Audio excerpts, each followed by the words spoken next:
우리 말씀의 실제 함께 보겠습니다. 18일자 말씀의 실제고요. 오늘 제목은 당신은 세상을 소유하고 있습니다. 성경에서 계속 말하고 우리가 말씀의 실제에서 계속 읽는 바이지만 믿기에는 사실 너무 크다고 생각하는 사람들이 있습니다. 그러나 사실 우리가 믿는다는 것은, 믿음이라는 것은 말씀의 근거에서 믿는 것이죠. 그래서 어떤 것도 우리가 믿을 만해서 믿은 게 있나요? 예수님이 우리 죄를 완벽하게 해결하시고 새로운 본성의 길을 여셨다는 것도, 우리가 예수님을 받아들일 때 새롭게 거듭났다는 것을 믿을 만한가요? 그렇지 않은데 우리가 믿은 것이죠. 하나님의 말씀이기 때문에. 그래서 우리는 새로운 삶을 살고 있습니다. 그와 마찬가지로 우리가 이 세상을 소유했다는 그 성경의 말씀은, 이것은 그냥 과거의 경험이라든지 이론이라든지 이런 걸 접근하는 것이 아니라 하나님 말씀으로, 말씀 있는 그대로 우리가 접근하고 우리가 인식하고 살아가는 것입니다. 요한복음 16장 15절 우리 같이 읽겠습니다. 무릇 아버지께 있는 것은 다 내 것이라. 그러므로 내가 말하기를 그가 내 것을 가지고 너희에게 알리시리라 하였노라. 예수님도 담대하게 아버지 것은 모두 다 내 것이다 이렇게 말씀했습니다. 또 그리고 그뿐 아니라 이제 그 영광을 우리와 함께 나눠주셨다고 말씀하셨죠. 같이 읽겠습니다. 아무도 예수님처럼 말한 사람이 없습니다. 본문 구절에서 나온 그분의 담대한 말씀을 생상해 보십시오. 그분은 아버지께 있는 것은 다 내 것이라고 말씀하셨습니다. 아름다운 점은 당신에게도 이 사실이 적용되도록 그분이 행하셨다는 것입니다. 로마서 8장 17절은 당신이 하나님의 상속자이며 그리스도와 함께한 공동 상속자라고 말합니다. 할렐루야.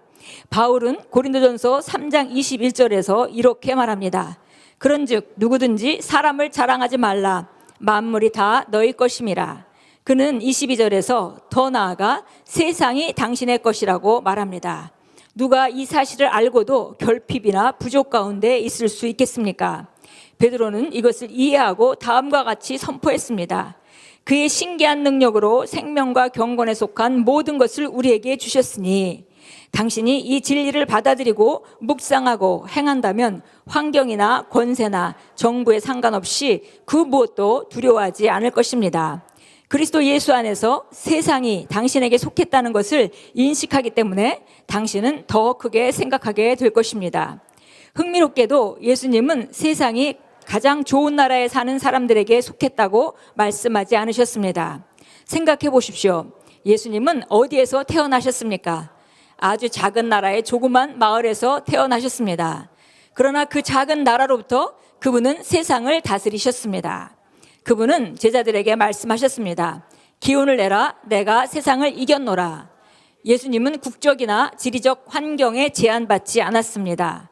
당신의 성공이나 위대함은 당신이 어디에 사는지, 어디에서 태어났는지, 당신의 부모가 누구인지, 당신이 어떤 일을 하는지와는 전혀 상관이 없습니다.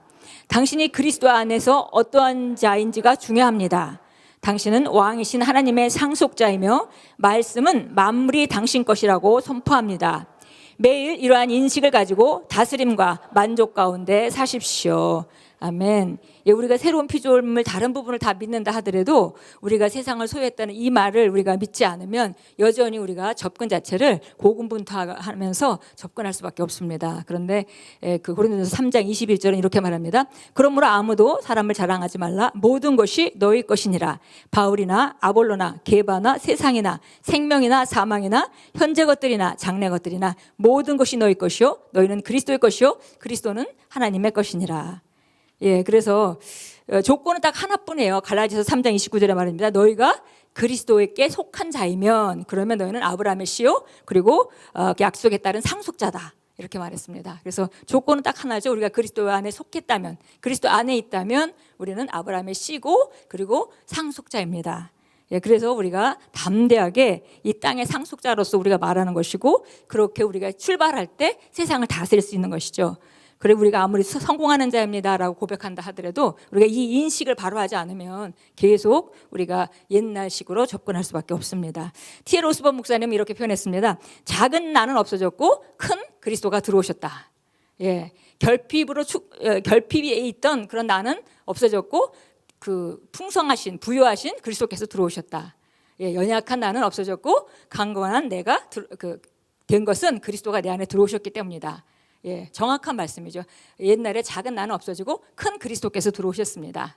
예, 그래서 정말 생각해 보면 하나님께서 예수님을 보내셔서 하나밖에 없는 아들, 그 창조주이신 하나님이 하나밖에 없는 아들을 보내셔서 우리를 조금 도우는 길을 예비하셨을까요? 그게 아니죠. 완전히 우리가 새로운 삶을 살 수 있는 완벽하게 새로 거듭난 것 같은 그런 그 삶, 새로운 피조물로 새로운 본성을 가지고 살아갈 수 있는 삶, 그 삶을 주시려고 예수님께서 오셨습니다. 예수님이 작은 일을 위해서 오시지 않았다는 걸 우리가 잘 이해할 수 있고요. 그렇다면 우리가 성경이 말하는 이 모든 세상이 그리스도 안에 있는 나의 것이구나라고 우리가 얼마든지 우리가 선포할 수 있습니다. 우리 인식을 바꾸고 접근을 바꿔야 되겠습니다. 자, 우리 고백합니다.